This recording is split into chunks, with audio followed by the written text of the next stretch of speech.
যে এসআইআর এর নাম করে ফেস্টিভ্যাল পিরিয়ডটাকে কেন বেছে নেওয়া হয়েছে, যখন একদিকে সারা বাংলায় দুর্যোগ চলছে। একদিকে উত্তরবঙ্গ সহ রাজ্যের বিভিন্ন অঞ্চলে দুর্যোগ, আর তার মধ্যেই চোখরাঙানি এসআইআর এর। আর এই সব কিছুর মধ্যে ফের রাজ্যের দুই বাসিন্দার কাছে অসম সরকারের পাঠানো এনআরসির নোটিশ। এই আবহে বিষয়টি নিয়ে সরব মুখ্যমন্ত্রী মমতা বন্দ্যোপাধ্যায়। প্রশ্ন তুললেন, এসআইআর এর নামে কি এনআরসি চালুর চেষ্টা? যে এসআইআর এর নাম করে ফেস্টিভ্যাল পিরিয়ডটাকে কেন বেছে নেওয়া হয়েছে, যখন একদিকে সারা বাংলায় দুর্যোগ চলছে। তাহলে আসাম গভর্নমেন্ট এনআরসি যখন নোটিশ পাঠাচ্ছে, তার মানে এটা এসআইআর না, এটা এনআরসি। সুতরাং আমি মনে করি এটা এসআইআর নয়, এটা এনআরসি করার চক্রান্ত চলছে। ঘটনাচক্রে এর মধ্যেই কেন্দ্রীয় জাহাজ প্রতিমন্ত্রী শান্তনু ঠাকুর এসআইআর নিয়ে চাঞ্চল্যকর দাবি করেছেন। বলেছেন, বাংলায় এসআইআর হলে 1,20,00,000 মানুষের নাম বাদ যাবে। কার্যত একই কথা শোনা গিয়েছে রাজ্যের বিরোধী দলনেতা শুভেন্দু অধিকারীর মুখেও। তিনি দাবি করেছেন, এসআইআর হলে বাংলার 1 কোটিরও বেশি মানুষের নাম বাদ যাবে। বৃহস্পতিবারের সাংবাদিক সম্মেলন থেকে বিজেপি নেতাদের বক্তব্য নিয়েও সরব হয়েছেন মুখ্যমন্ত্রী। প্রশ্ন তুলেছেন, বিজেপি কার্যালয়ে বসে পরিকল্পনা তৈরি করে নির্বাচন কমিশনে শিলমোহর বসাবে। এসআইআর এর কাজ শুরু হওয়ার আগে বিজেপির একজন কেন্দ্রীয় মন্ত্রী তিনি কি করে বলেন যে 1.5 কোটি ভোটারকে বাদ দিতে হবে ইমিডিয়েট? তার মানে কি পার্টি অফিসে বসে পরিকল্পনা তৈরি করছে আর ইলেকশন কমিশনকে দিয়ে স্ট্যাম্প মারবে? আপনার মিনিস্টার যদি কাজ শুরু হওয়ার আগেই বলে 1.5 কোটি ভোটার বাদ দেবে, ফার্স্ট আপনি মিনিস্টারকে বাদ দিন, আর তা নাহলে বলুন এগুলো চক্রান্ত। দুটো একসাথে চলবে না, পরিষ্কার বলে গেলাম।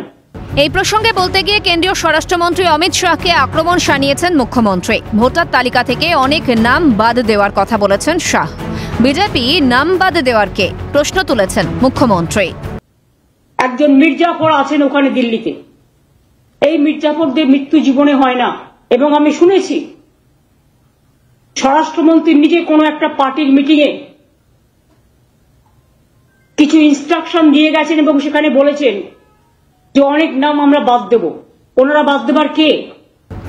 আর এই প্রেক্ষিতেই মুখ্যমন্ত্রী কেন্দ্রীয় এজেন্সিগুলোর বিপুল সমালোচনা, ধিক্কার জানিয়েছেন।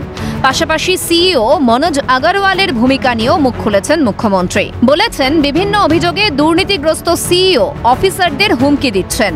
আমরা ধিক্কার জানাচ্ছি বিজেপি পলিটিক্যাল পার্টিকে এবং গভর্নমেন্ট অফ ইন্ডিয়ার এজেন্সিগুলোকে, যারা বিজেপির কথায় আজকে শুধুমাত্র রাজনীতি করছে, গৌরীকীকরণ করছে, শিক্ষা থেকে শুরু করে, সংস্কৃতি থেকে শুরু করে, ভোটার লিস্ট থেকে শুরু করে, উৎসব থেকে শুরু করে সমস্ত এজেন্সিকে দিয়ে তিনি বড্ড বেশি অফিসারদের থ্রেট করছেন, যিনি নিজে নানা অভিযোগে দুর্নীতিগ্রস্ত। এরপরে বিজেপি নেতৃত্বাধীন কেন্দ্র সরকারকে লাগাম ছাড়া আক্রমণ শানিয়েছেন মুখ্যমন্ত্রী মমতা বন্দ্যোপাধ্যায়। অভিযোগ করেছেন, নির্বাচন করা ছাড়া কেন্দ্রের বিজেপি সরকার কোনো কাজ করে না। নির্বাচন করা ছাড়া এই গভর্নমেন্ট অফ ইন্ডিয়া কোনো কাজ করে না, একমাত্র রাজনীতি করা ছাড়া, নির্বাচন করা ছাড়া, নির্বাচনে জোর করে জেতা ছাড়া, ডেটা ম্যানিপুলেট করা ছাড়া, হঠাৎ করে ভোট বাড়িয়ে দেওয়া ছাড়া, ভোট লুট করা ছাড়া জনগণের উন্নয়নে এরা কোনো কাজ করে না। জনজাগরণ এবং জনবিস্ফোরণ দেখার জন্য তৈরি থাকুন। এসআইআর ইস্যুতে বঙ্গ রাজনীতির জলঘোলা পরিস্থিতির মধ্যেই ফের অগ্নিকন্যা ভাবমূর্তি মমতা বন্দ্যোপাধ্যায়ের। এসআইআর এ কোনো রকম অনৈতিক কাজ হলে বাংলার মুখ্যমন্ত্রী যে ছেড়ে কথা বলবে না মনে করছে রাজনৈতিক মহল। অপূর্ব দেবনাথের সঙ্গে খালিদ জামালের রিপোর্ট, ক্যালকাটা নিউজ।